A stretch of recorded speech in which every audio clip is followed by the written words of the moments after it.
If you're planning a trip to Venice, don't forget to save a day to do island hopping. There's plenty of tours you can book. But if you're like Diego and I and like to have a little bit more freedom to explore and wander on your own, it's just as easy to book the day ferry pass for about €20 and hop island to island at your own speed. Hey guys, today we are going to go island hopping in Venezia, where our first stop is going to be Murano, where they make real Italian Murano glass. We're going to check out one of the factories. Then after we hit up the factory, we're going to hop over to the island of Burano. That is supposed to be a beautiful little island with a ton of colorful homes. And then our last stop is going to be Torcello, which is where the original settlers of Venetia came, but now apparently there's only about 8 to 10 residents left. So come join us, it should be a great day.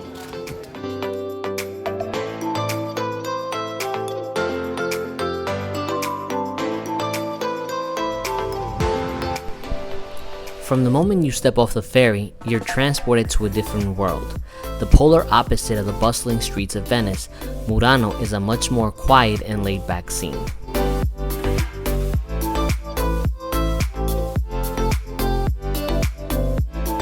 If you've ever been to Italy, you've probably seen some Murano glass shops or tourist shops selling Murano glass souvenirs. Well, you guessed it. Murano Island is the epicenter of the famous Venetian glass dating back to the Middle Ages. Visitors today can still see how local crafters blow their pieces of art.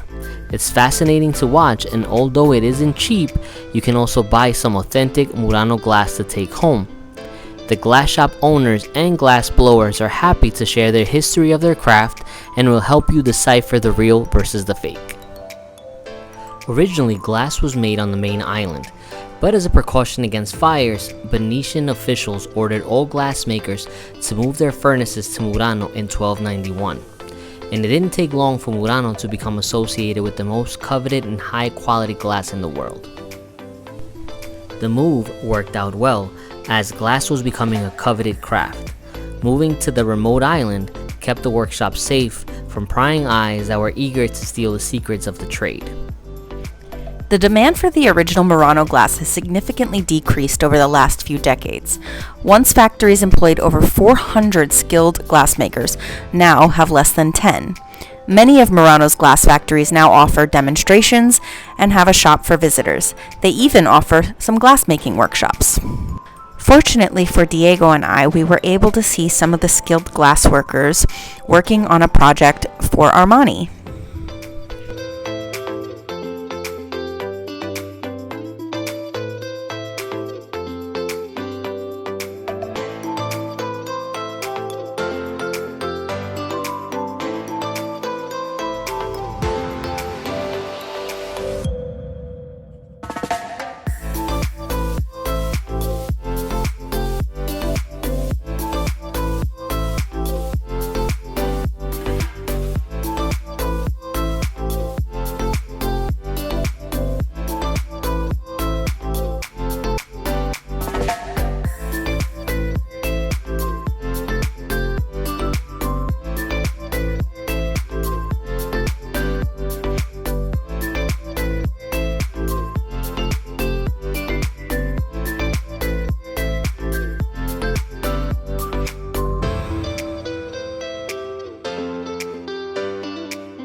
Our next stop on the island hopping tour was Burano Island.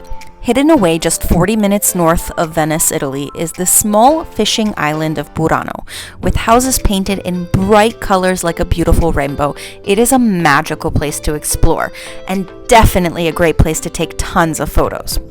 So why are the houses on Burano painted bright colors? Well, apparently it was to help returning fishermen see their homes from the water, as well as to distinguish property lines, as most of the buildings are connected to each other. Cool, right?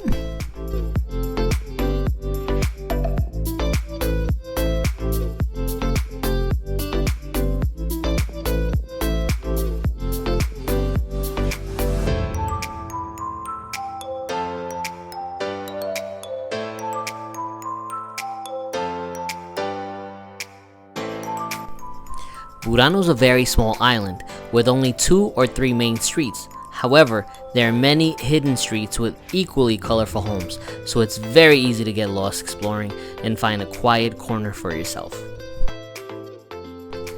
Because this is an island made up of fishermen, it's natural that they have tons of fresh fish to eat. Make sure you try some squid ink pasta or some of that delicious Italian seafood risotto. The main street is lined with restaurants that will not disappoint. Burano is also famous for its intricate lacework.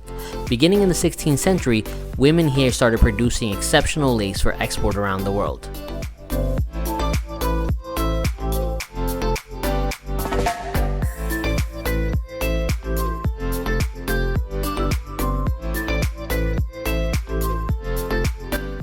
The last island we visited was Torcello Island.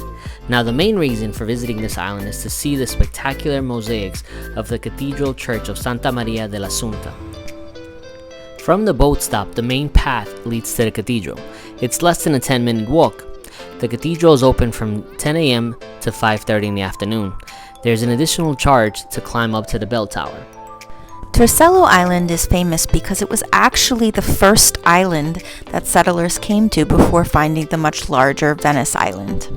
But today there's only approximately 8 residents living on the island itself.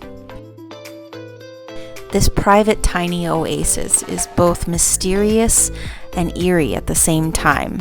A very cool experience for us. Hope you guys enjoyed. Don't forget to hit the like and subscribe.